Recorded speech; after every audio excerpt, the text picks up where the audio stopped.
da liturgia de hoje.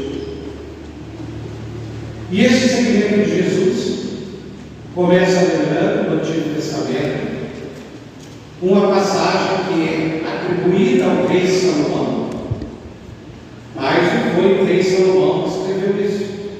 Isso foi escrito um século ou dois antes de Cristo.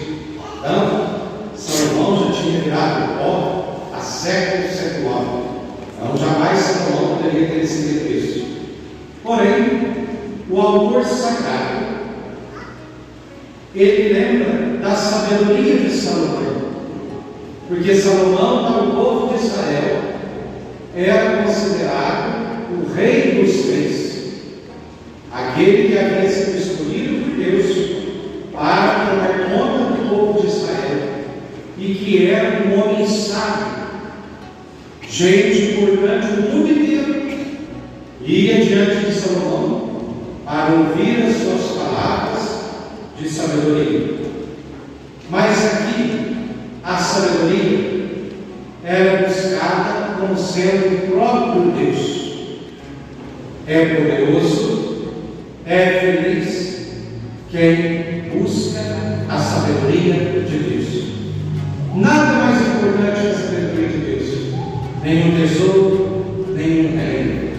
E quem prefere a sabedoria tem vida, porque a sabedoria da primeira leitura é entendida como a personificação do próprio Deus, que faz com que a pessoa possa viver buscando aquilo que é eterno.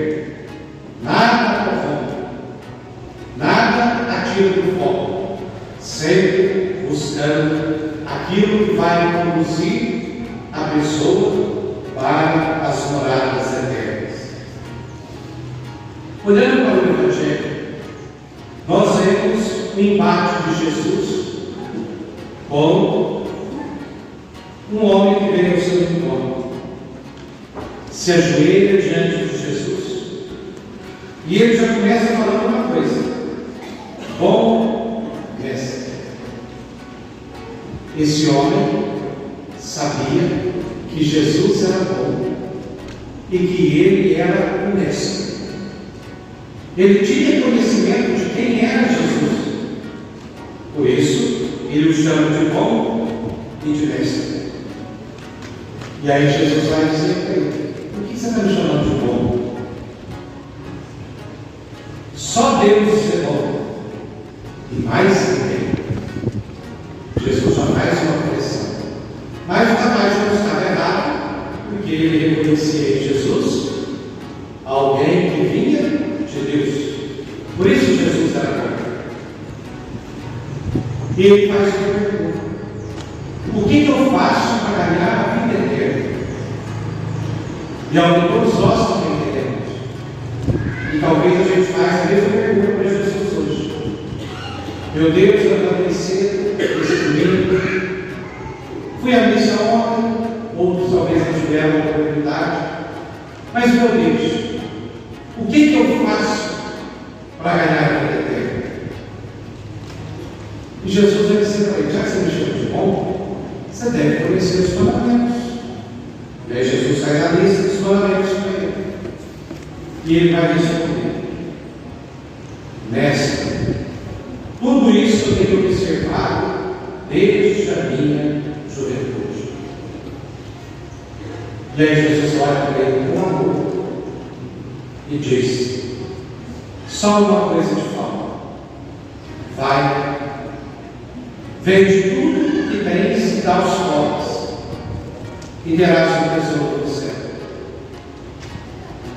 Mas Jesus vai se esquecer, porque esse homem era muito rico, e ele não entendeu a proposta, e ele achou pesado demais a proposta, e foi embora.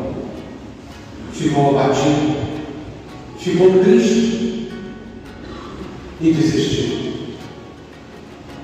E aí então começa a segunda parte do Evangelho, quando Jesus vai dizer aos discípulos: vocês acabaram de ver isso aqui? De nada adianta você cumprir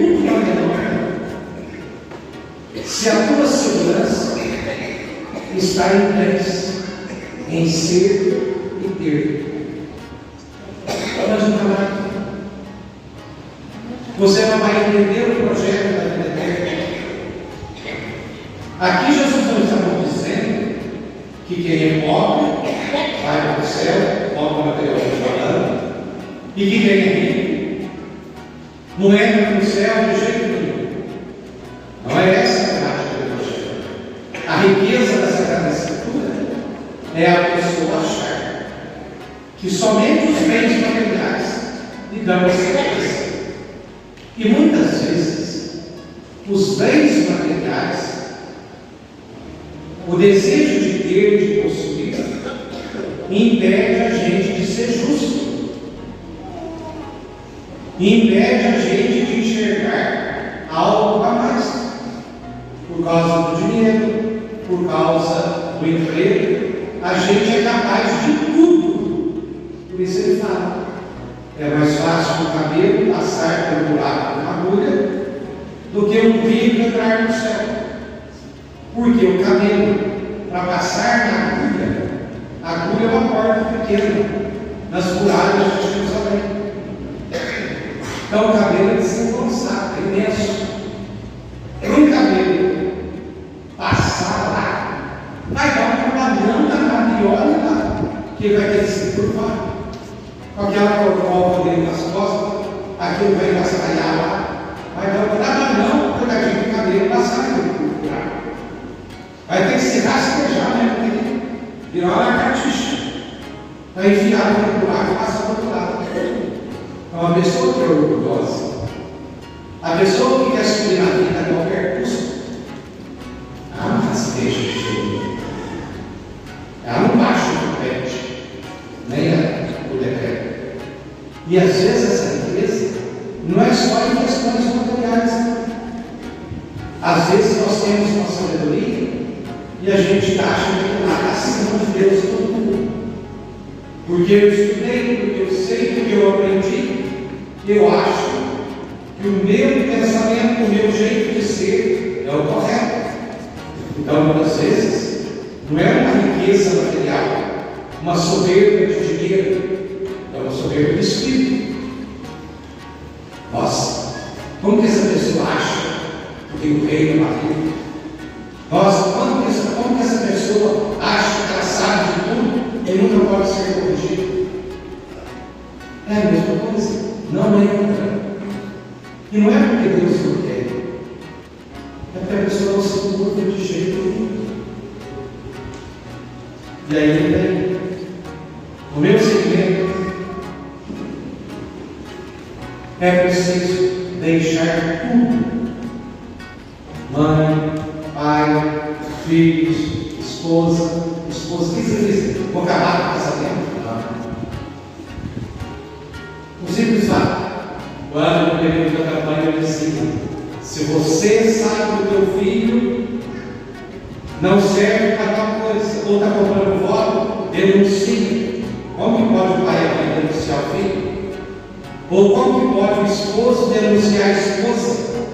Porque ela estaria possivelmente comprando voto, ou não era uma pessoa adequada para o cargo.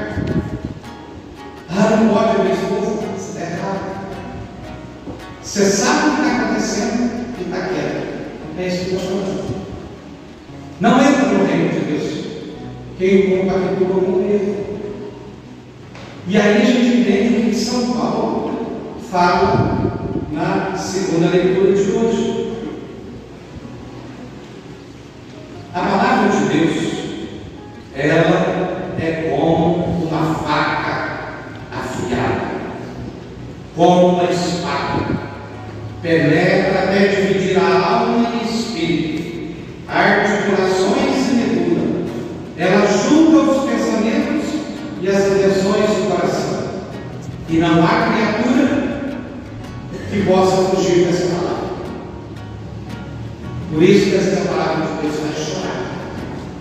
Às vezes a palavra de Deus faz a gente ficar até com raiva, porque a gente percebe que precisa tomar uma atitude, precisa ter uma postura. A palavra de Deus, ela entrando no ser humano, ela produz algo perfeito. E muitas vezes a gente se fecha a essa palavra. A gente acha que está tudo muito bonito, muito perfeito. Se engana e pensa que engana os outros. Não engana ninguém. Às vezes a gente se esconde, igual o homem da Sagrada Escritura. Observe todos os mandamentos. E se fosse no dia de hoje, né?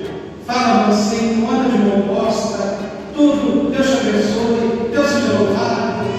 Deus cuide de você, que Deus te proteja, mas finca a faca do irmão.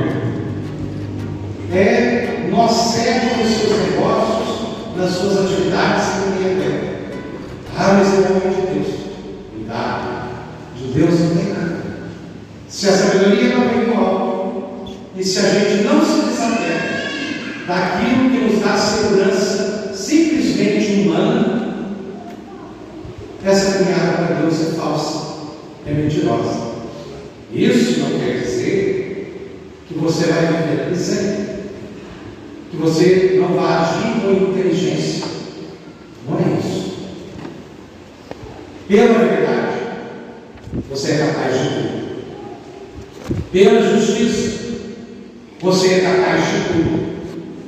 De abrir mão daquilo que você ousa achar de segurança, porque não leva nada. Por isso, buscar a sabedoria do alto deve ser uma atitude frequente na nossa vida.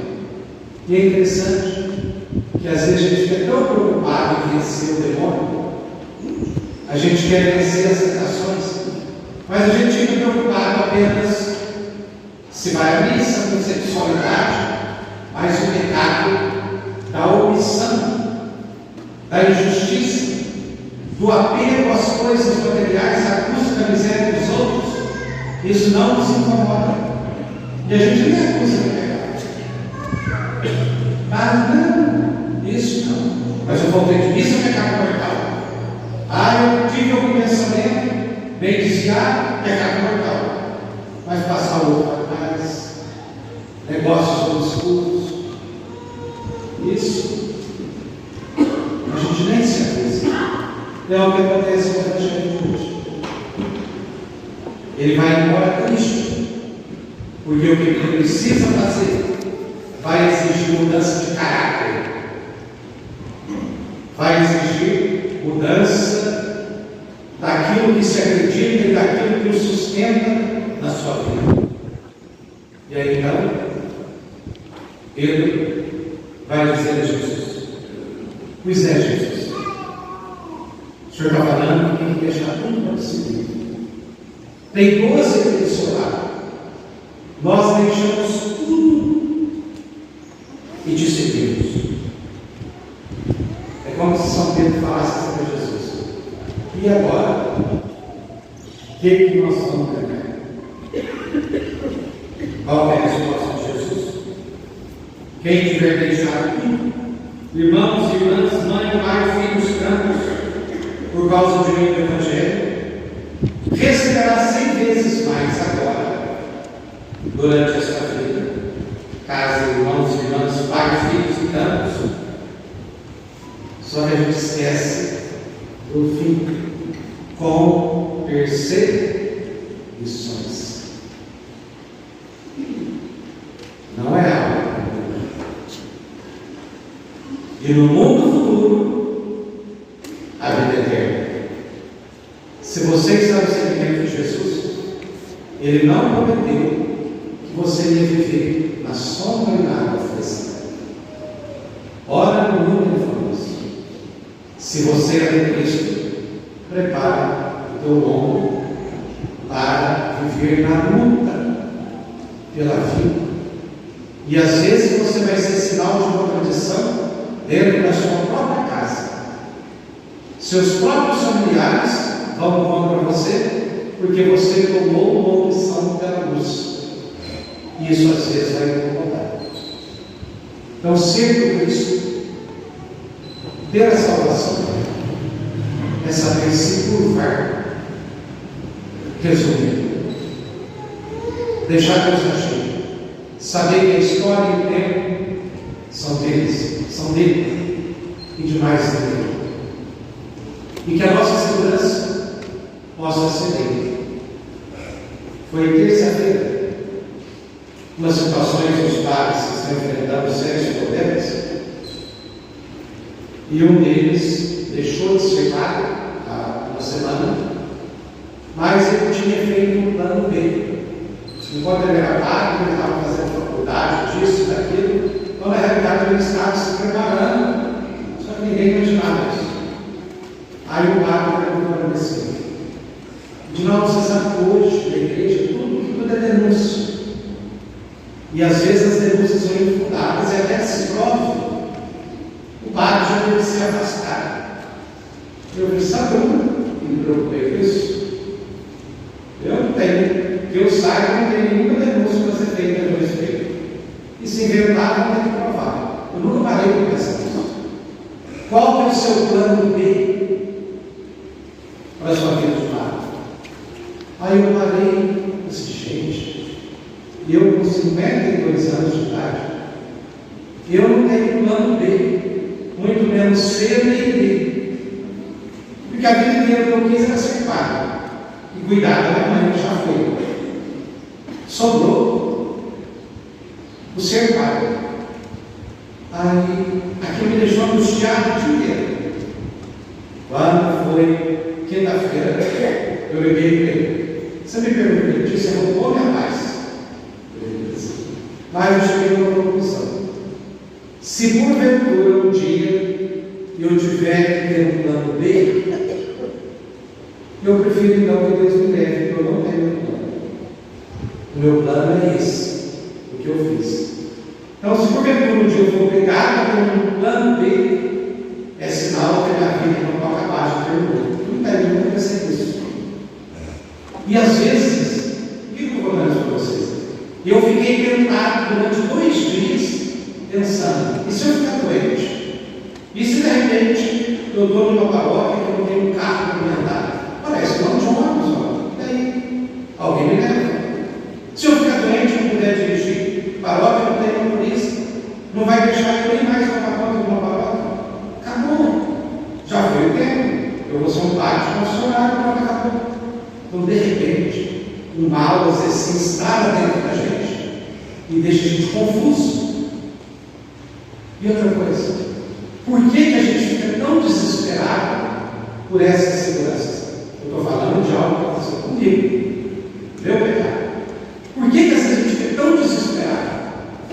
E o que eu sempre falo para vocês: quem disse que eu vou celebrar a missa das 3 horas da tarde lá em Messias? Eu quero ir. Está na agenda.